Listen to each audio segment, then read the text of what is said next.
오늘 말씀은 고린도전서 12장 4절에서 11절입니다. 고린도전서 12장 4절에서 11절 같이 읽겠습니다. 시작. 은사는 여러 가지나 성령은 같고 직분은 여러 가지나 주는 같으며 또 사역은 여러 가지나 모든 것을 모든 사람 가운데서 이루시는 하나님은 같으니 각 사람에게 성령을 나타내심은 유익하게 하려 하심이라. 어떤 사람에게는 성령으로 말미암아 지혜의 말씀을, 어떤 사람에게는 같은 성령을 따라 지식의 말씀을, 다른 사람에게는 같은 성령으로 믿음을, 어떤 사람에게는 한 성령으로 병 고치는 은사를, 어떤 사람에게는 능력 행함을, 어떤 사람에게는 예언함을, 어떤 사람에게는 영들 분별함을, 다른 사람에게는 각종 방언 말함을, 어떤 사람에게는 방언들 통역함을 주시나니 이 모든 일은 같은 한 성령이 행하사 그의 뜻대로 각 사람에게 나누어 주시는 것이니라. 아멘. 성령의 은사라는 제목으로 말씀을 나눕니다. 기도합니다. 하나님 아버지, 오늘도 귀한 말씀을 대할 수 있게 해주신 것 감사를 드립니다. 말씀 가운데 주님의 음성을 듣게 하시고 은혜를 받게 하여 주시고 말씀 가운데서 하나님을 깊이 체험하는 시간 되게 하여 주옵소서. 예수 그리스도 이름으로 기도합니다. 아멘. 성령의 인사, Spiritual Gifts입니다. 한국의 유명한 가수 중에 윤복희 씨라는 분이 있습니다. 우리 나이가 있으신 분들은 아실 것입니다. 윤한기, 윤복희, 유명한 그 자매죠. 그 윤복희 씨가 있는데 지금은 권사님이 되어서 나이가 많죠. 예수님을 이렇게 전하는 귀한 일꾼입니다. 이분이 처음 예수님이 주신 놀라운 체험을 한 후에 예수님을 믿게 되었는데, 처음 그렇게 예수님을 믿게 될 때 예수님이 그 놀라운 체험들을 주실 때 당시에 신기한 일들이 있었다고 합니다. 그중 하나가 하나님께서 이분에게 투시의 은사를 주신 것입니다. 투시의 은사. 그래서 당시 윤복희 씨는 정말 하나님의 은혜를 정말 많이 받았을 때 초반이죠. 하나님께서 예수님을 믿게 해주셨을 때죠. 그때 윤복희 씨는 지나가는 사람들에게 어떤 문제가 있는지 그냥 훤히 보인다고 그런 체험을 했다고 합니다.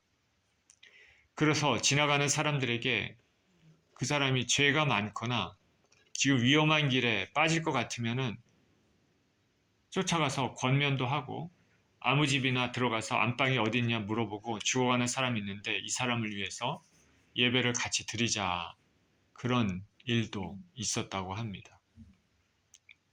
투시의 은사 들어보셨죠? 하나님은 이와 같이 당신의 자녀들에게 당신의 뜻에 따라 이렇게 은사를 주십니다. 다 은사를 주신 것은 이유와 목적이 있습니다. 오늘 본문은 성령께서 주시는 다양한 은사에 대해서 말씀하고 있습니다. 4절에 은사는 여러 가지나 성령은 같고 직분은 여러 가지나 주는 같으며 또 사역은 여러 가지나 모든 것을 모든 사람 가운데서 이루시는 하나님은 같으니. 교회에는 다양한 사람들이 있습니다. 그리고 다양한 사람들은 각기 다양한 은사를 가지고 있습니다. 이렇게 다양한 은사, 다양한 사람들에게 주어졌지만은 그 은사를 주시는 분은 같다고 말합니다. 성령님은 같다. 이 은사라는 말은 헬라어로 카리스마톤입니다. 이것은 값 없이 주시는 것, 선물, 은혜의 선물입니다. 그러니까 은사라는 것은 내가 뭐 돈을 주고 뭘 해서 받는 그런 것이 아니라 하나님께서 그냥 주시는 것입니다. 그렇기 때문에 선물이죠. 예수님을 주로 믿는 모든 그리스도인들에게 하나님께서 주시는 성령의 은사는 참 다양합니다. 그러나 그 주시는 하나님은 성령님이십니다. 저와 여러분들은 어떤 은사를 가지고 있습니까? 하나님으로부터 하나님께서 저와 여러분에게 어떤 것을 주셨습니까? 각자가 틀립니다. 그렇지만은 주신 분은 같습니다. 성령님입니다. 이 말은 각기 은사를 가지고 있는 사람들이 내 은사가 너 거보다 낫다. 혹은 내 은사가 너 거보다 부족하다. 이렇게 서로 판단해서는 안 된다는 것입니다. 내가 낫다, 너가 낫다 주장하는 것은 다툼이나 일으키는 것입니다. 분쟁을 일으키죠. 그리고 그 은사를 주신 분이 하나님인데 그 하나님을 무시하는 모독하는 행위이기 때문입니다. 교회 내 직분도 또 여러 가지가 있습니다. 직분은 디아코니오입니다. 이거는 어떤 뜻을 가지고 있냐면 섬기다, 봉사하다 라는 뜻을 가지고 있습니다. 디아코니오 많이 들어봤죠? 영어로 디아코니아 무엇입니까?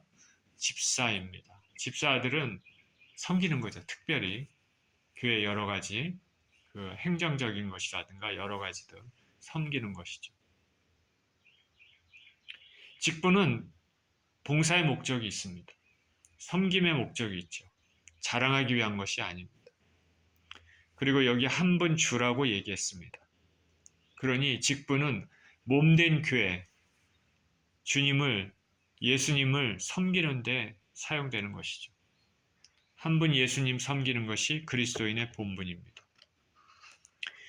이 직분을 가지고 저 사람을 위해서 사용하고 이 직분을 저 사람을 위해서 사용하는 그런 것이 아니라 교회 직분은 한 분 대신 예수 그리스도를 섬기는 데 쓰입니다. 저와 여러분들은 각기 직분을 가지고 몸된 교회를 세워나가는 것이죠.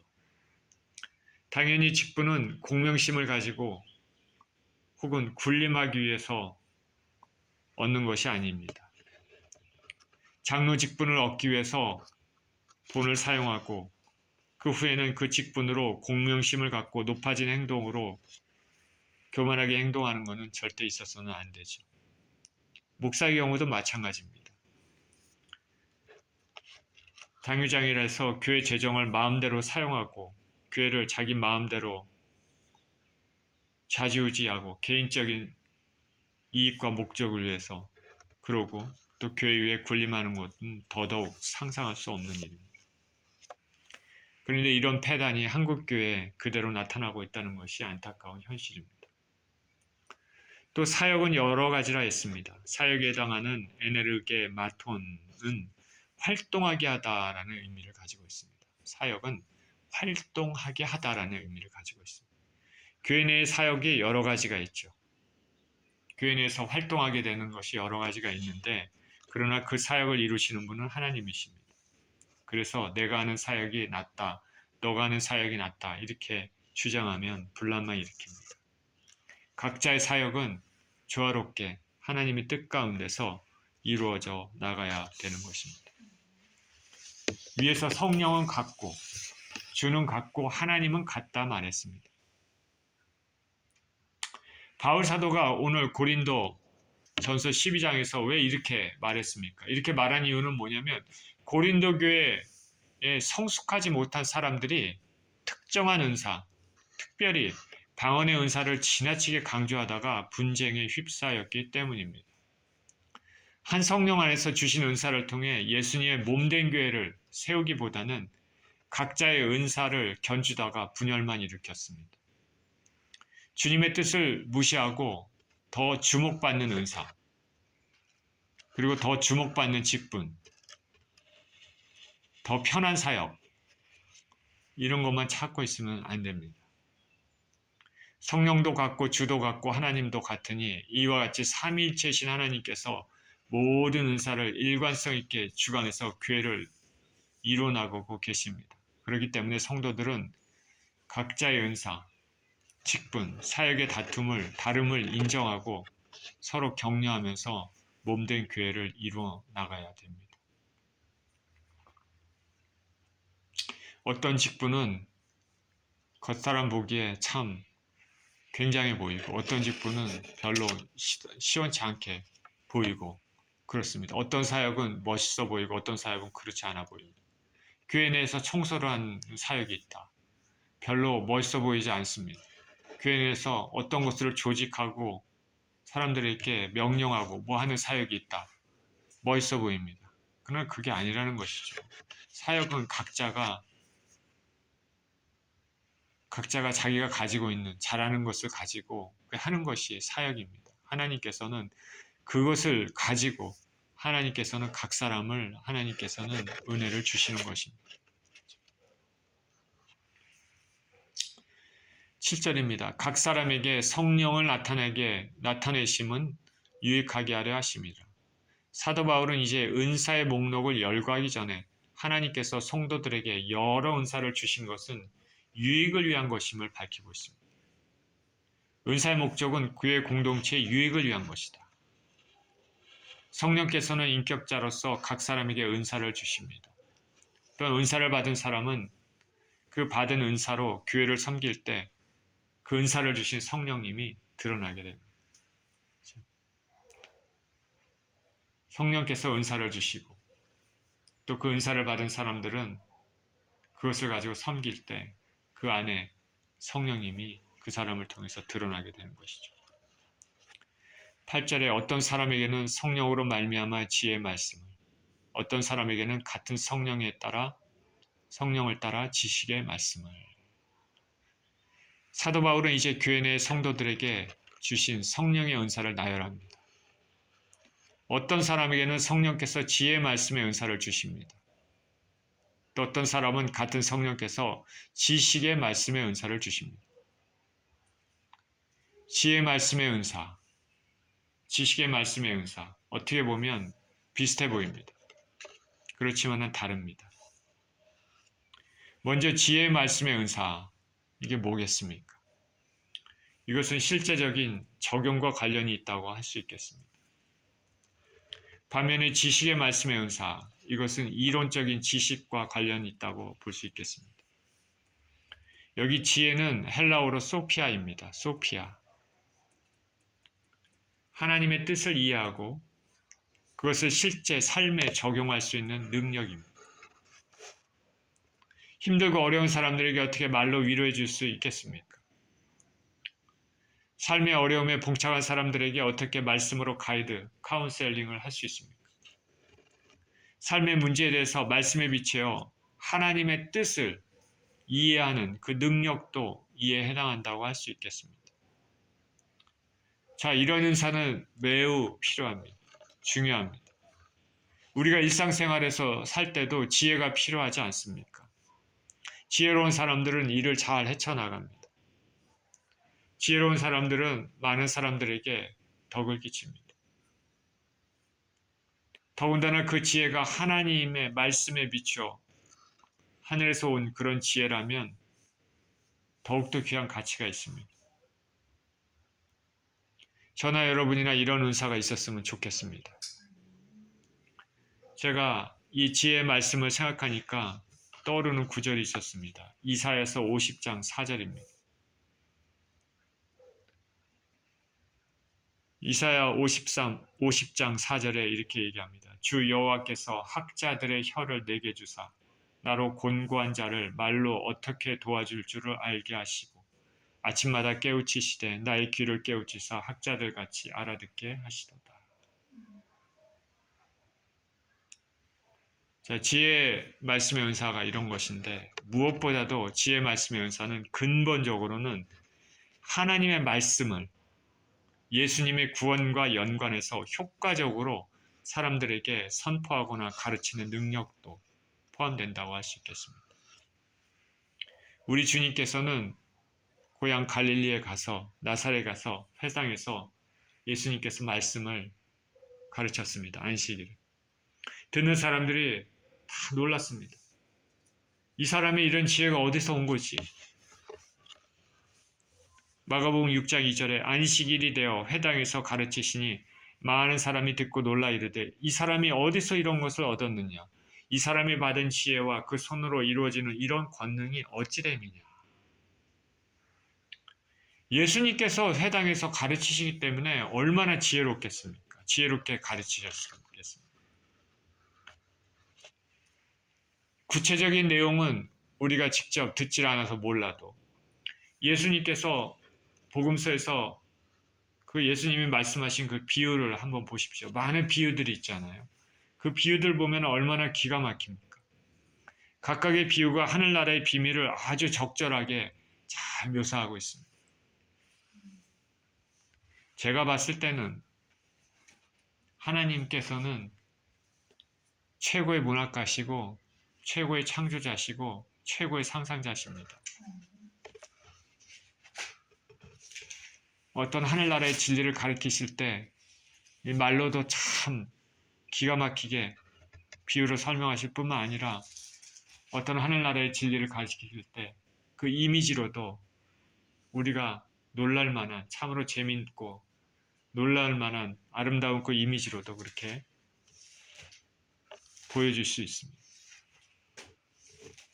지혜로우신 분이기 때문에 하늘나라의 진리를 그렇게 선포하는 것이죠. 이 지혜 말씀의 은사는 하나님 말씀을 예수님의 구원과 연관해서 효과적으로 사람들에게 선포하거나 가르치는 능력, 근본적으로 이것이라 할 수 있겠습니다. 저나 여러분이나 이런 지혜 말씀의 은사가 있기를 축원드립니다. 또 지식의 말씀의 은사가 있다라고 얘기했습니다. 지식의 말씀의 은사. 이 지식은, 지혜는 소피아라고 얘기했죠. 지식은 그노시스입니다. 이것은 하나님의 말씀의 비밀을 알고 이해하는 통찰력과 관련이 있다고 하겠습니다. 이론적인 것이죠. 성경의 말씀을 이해하고 그 안에 하나님의 뜻을 아는 것입니다. 이 은사는 매우 중요합니다. 왜냐하면 결국 하나님께서는 말씀을 통해 우리와 소통하시고 말씀을 통해 인생들에게 하나님의 뜻을 보여주시고 말씀을 통해 구원의 은혜를 베푸시기 때문입니다.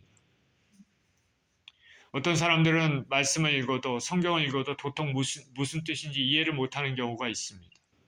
반면에 어떤 사람들은 말씀을 통해 하나님의 뜻을 잘 이해합니다. 그리고 이 말씀들을 성경의 다른 책들, 말씀들과 연결해서 전체적으로 하나님의 구원의 계획을 이해합니다. 사도 바울은 유대교의 열심인 사람이었습니다. 예수님을 박해한 사람이었습니다. 구약에 대해서 정통한 사람이었습니다. 말씀을 잘 알고 있는 사람이죠. 그러나 다메섹 도상에서 예수님을 만난 이후로는 지금까지 자신이 알고 있었던 구약의 지식에 대해서 새로운 눈이 띄어졌습니다. 예수님 안에서 말씀이 연결돼서 하나님의 뜻을 알게 됐습니다. 예수 그리스도께서 메시아다. 그 구약에 있었던 그 구절 한 구절 그 메시아에 대한 그 소망, 그것이 바로 예수님이라는 것을 알게 된 것이죠. 하나님의 비밀을 알았습니다. 말씀에 대한 통찰력이 생겼습니다. 그는 이전에 구약에 그렇게 정통한 사람이었었지만 그러나 다메섹 도상에서 예수님을 만나기 전에는 예수님께서 메시아이신 것을 몰랐습니다. 성령께서 주시는 이것은 아무나 받을 수 있는 것이 아닙니다. 성령께서 주셔야만 알 수 있는 것이죠. 오늘날 똑똑하다고 하는 사람들이 자신들의 지적인 능력만 가지고 성경을 연구한다 하더라도 성령의 간섭 없이는 그 뜻을 온전히 이해할 수 없습니다. 많은 세상 사람들이, 똑똑하다고 말하는 사람들이 예수님을 믿지 못하는 이유가 거기 있습니다. 왜냐하면 눈이 가려워졌기 때문에. 한 예로 오늘날 이사야서 53장에 적혀있는 유명한 고난받는 종의 노래에 대해 이스라엘 사람들은 그것이 예수님을 가리키고 있다는 것을 모릅니다. 이사야서 53장, 우리의 전한 것을 누가 믿었느뇨? 여호와의 팔이 누게 나타났느뇨? 시작되는 그가 찔림으로 우리의 허물을 인하며 그가 상함으로 우리의 죄악을 인합니다. 그가 징계를 받음으로 우리가 평화를 누리고 그가 채찍에 맞음으로 우리가 나음을 입었도다. 우리는 이것이 예수 그리스도를 가리킨다는 것을 압니다. 정확히 맞죠. 그런데 오늘날 이스라엘 사람들은 이 53장에 적혀져 있는 고난받는 메시아의 노래, 그것이 예수님을 가리킨다는 것을 모릅니다. 저는 이것이 참 궁금했습니다. 그럼 이스라엘 사람들이 이 구절을 읽을 때 뭐라고 생각하느냐? 제 개인적인 솔직한 생각은 이스라엘 사람들이 말씀을 많이 안다고 그렇게 볼 수는 없습니다. 구체적으로. 많이 알 것 같지만은 그거는 확신할 수가 없습니다. 그들에게 고난받는 이 종의 이 노래를 그들은 자신들이라고 생각합니다. 자신들이 고난받는다. 그렇게 전통적으로 랍비들이 가르친 걸 그대로 받아들이면서 그렇게 애매모호하게 알고 있습니다. 성령의 역사하심이 없으면 하나님의 비밀, 지식을 깨닫지 못합니다. 하나님의 비밀은 성령의 조명하에서만 알 수 있습니다.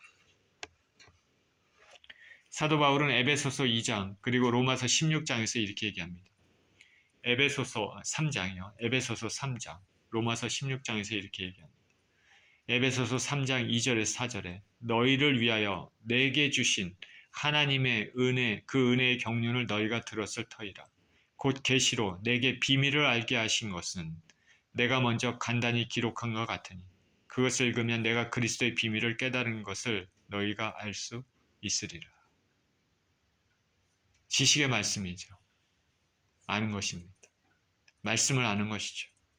예수 그리스도와 연관해서 구원의 은혜를 아는 것이죠. 로마서 16장 25절 27절에도 나의 복음과 예수 그리스도를 전파함은 영세전부터 감추어졌다가 이제는 나타나신 바 되었으며 영원하신 하나님의 명을 따라 선지자들을 글로 말미암아 모든 민족이 믿어 순종하게 하시라고 알게 하신 바 그 신비의 계시를 따라 된 것이니 이 복음으로 너희를 능히 견고하게 하실 지혜로우신 하나님께 예수 그리스도로 말미암아 영광이 세세 무궁하도록 있을지어다. 아멘. 지식의 말씀의 은사가 이런 것입니다. 지식의 말씀입니다. 성경 말씀을 정확히 아는 것이죠. 꿰뚫어 아는 것입니다. 성령의 조명하에서. 성령의 조명이 없으면 문자적으로 인간적인 생각으로 그렇게만 읽을 수밖에 없습니다. 그렇기 때문에 예수님을 믿지 않는 세상의 똑똑한 사람들이 성경을 연구한다 하더라도 예수님께 믿음을 가지지 못합니다. 성령의 은혜가 있어야만 알게 되는 것이죠. 이 지혜의 말씀의 은사, 그리고 지식의 말씀의 은사는 교회에서 말씀을 선포하거나 말씀을 가르치는 사역을 하는 사람에게 특히 중요합니다. 말씀을 통해 예수님을 전파하고 말씀을 통해 삶의 고난 가운데 있는 자들에게 도움을 줄 수 있기 때문입니다. 교회의 덕을 세울 때 가장 중요한 것이 말씀입니다. 그런 의미에서 사도 바울은 제일 먼저 이 지혜의 말씀, 지식의 말씀의 은사를 언급했습니다. 9절입니다. 다른 사람에게는 같은 성령으로 믿음을, 어떤 사람에게는 한 성령으로 병 고치는 은사를. 또 성령께서 어떤 사람에게는 믿음의 은사를 주십니다. 믿음. 또 어떤 사람에게는 병 고치는 은사를 주십니다. 여기 믿음의 은사라고 얘기했습니다. 우리 예수 그리스도를 믿는 사람들을 다 믿음을 가지고 있죠. 일반적으로 예수님을 믿는 그런 믿음이 아니라 여기 믿음의 은사는 그것을 뛰어넘은 놀라운 믿음을 가진 그런 것이라고 할 수 있겠습니다. 그래서 여기에 믿음의 은사는 계속적인 기도, 중보, 인내, 하나님과의 교제를 통해서 구현되는 믿음입니다. 어려운 환경 가운데서도 하나님을 향한 강한 신뢰, 그것을 갖고 있는 그런 믿음이라 할 수 있습니다. 어떤 사람들은 답답한 가운데서도 참으로 힘든 가운데서도 믿음이 약해지지 않고 하나님을 향한 더 굳건한 믿음을 가집니다. 이런 것은 신앙생활할 때 얼마나 중요하고 귀합니까? 엘리야가 3년 6개월 동안 비가 내리지 않았을 때 먼 바다를 바라보고 기도했습니다. 하늘에 아무런 조짐이 보이지 않아도 하나님을 믿고 기도했습니다. 손바닥만한 구름이 보였을 때 하나님께서 역사하신다고 믿고 더욱 기도했습니다. 결국 그 믿음의 결과를 보았습니다. 이스라엘 땅에 비가 내리고 3년 6개월 동안 가뭄이 그쳤습니다. 저 여러분들도 이러한 믿음이 있으면 얼마나 좋겠습니까? 사모하시길 바랍니다. 또 어떤 사람에게는 병 고치는 은사를 주십니다. 병 고치는 은사는 많은 사람들이 사모하는 은사입니다. 그만큼 인생에는 병이 많고 그것으로 인해 많은 사람이 고통을 받기 때문입니다. 여기 병 고친다는 것은 육체의 병뿐만 아니라 마음의 병, 영혼의 병, 정신의 병까지 포함합니다.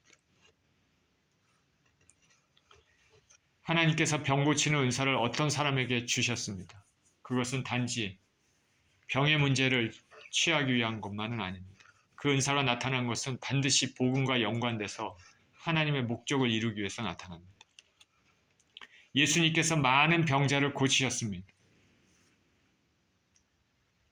그 병자를 고치는 것은 항상 말씀을 확증하는 방향으로 하셨습니다. 예수님이 누구신가?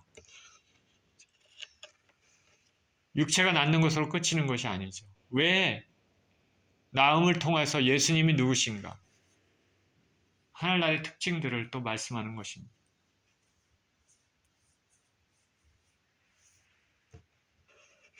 사도들도 병자를 고쳤습니다.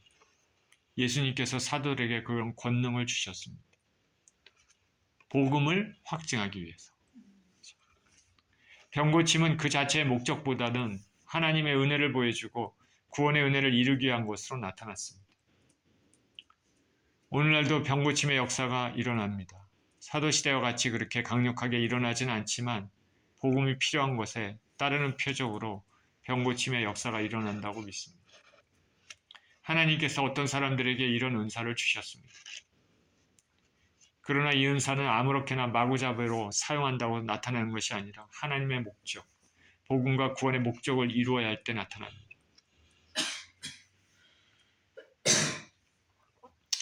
저는 제가 직접 누군가가 저를 위해서 기도하거나 중보하거나 할 때 그래서 제 병이 나았다 그런 경험은 없지만은 진정으로 하나님께서 주신 이 은사를 가진 사람에게는 이 병 고침의 능력이 나타난다고 저는 믿습니다.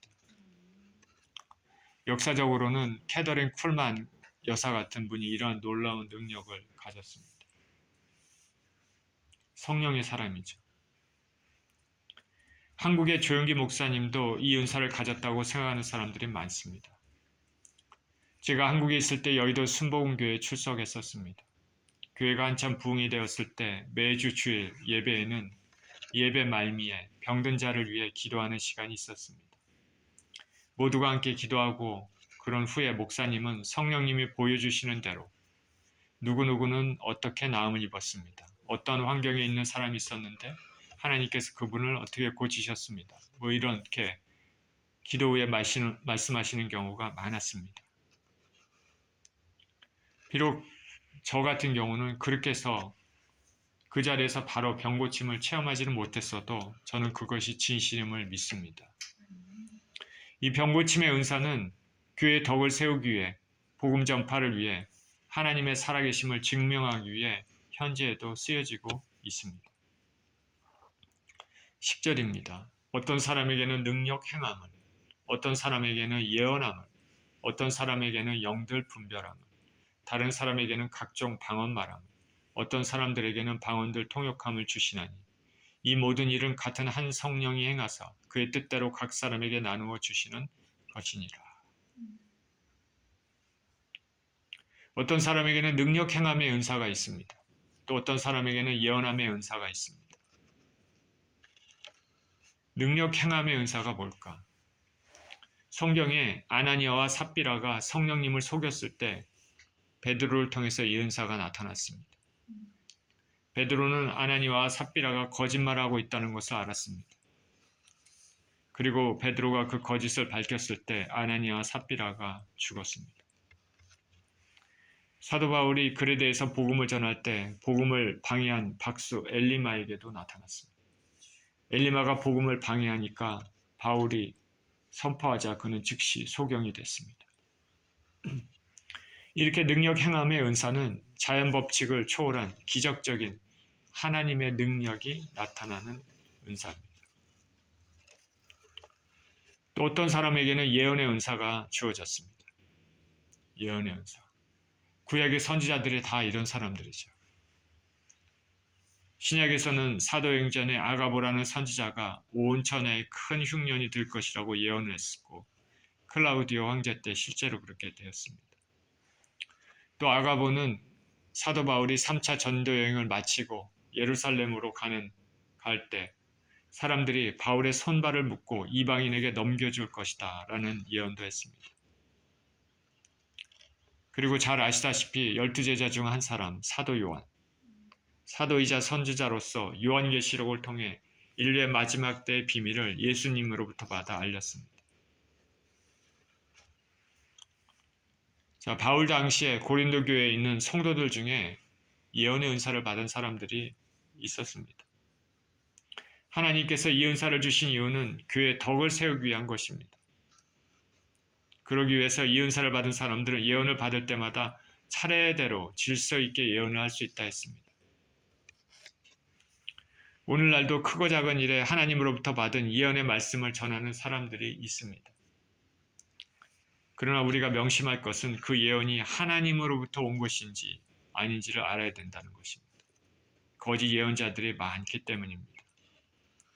예언은 그 예언이 실현되었을 때 증명이 되는 것입니다. 그리고 그 예언은 하늘나라의 복음, 하나님의 통치와 관련돼서 선포되어야 됩니다. 또 영들 분별함의 은사가 있다라고 얘기합니다. 영들을 분별하는 은사. 대상이 되는 사람의 정체가 무엇인지 알 수 있는 은사입니다.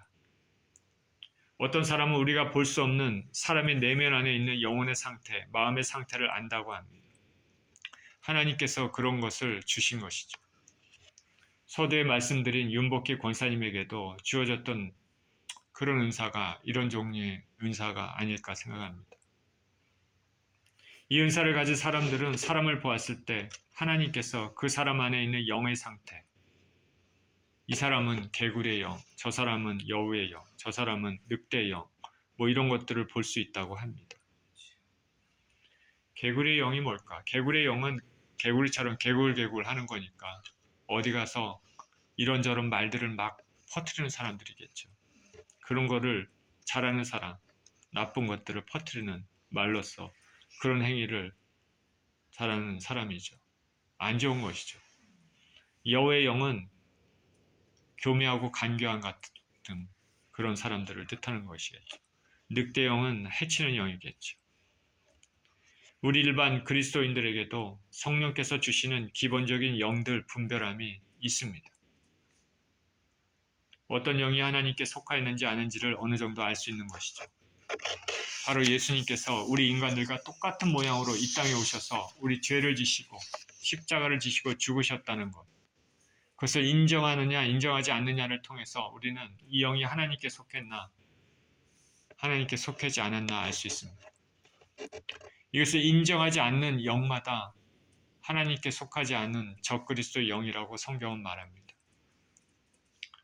요한일서 4장 2절에서 3절에 이로써 너희가 하나님의 영을 알지니 그 예수 그리스도께서 육체로 오신 것을 시인하는 영마다 하나님께 속한 영이요 속한 것이요 예수를 시인하지 아니하는 영마다 하나님께 속한 것이 아니니 이것이 곧 적그리스도의 영이니라.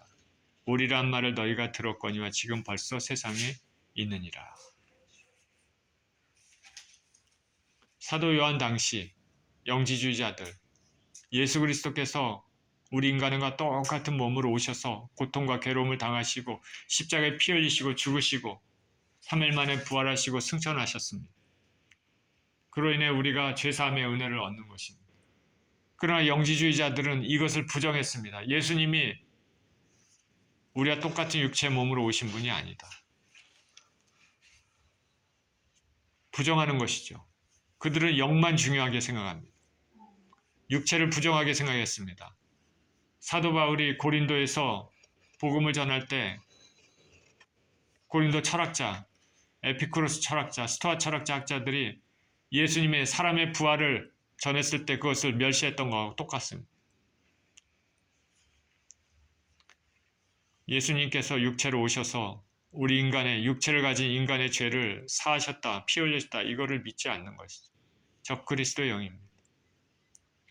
다른 말로 얘기하면 지금 현재 세대에 우리가 예수 그리스도가 우리 죄를 위해서 죽으시고 부활하셨다. 그것을 인정하느냐, 인정하지 않느냐를 통해서 우리가 이것이 하나님의 영인지 하나님으로부터 온 영인지 아닌지를 알 수 있다는 것이죠. 그래서 빛의 영과 어둠의 영, 하나님의 속한 영과 마귀에 속한 영의 구별은 확실합니다. 예수님의 구속의 은혜를 믿느냐 믿지 않느냐는 것입니다.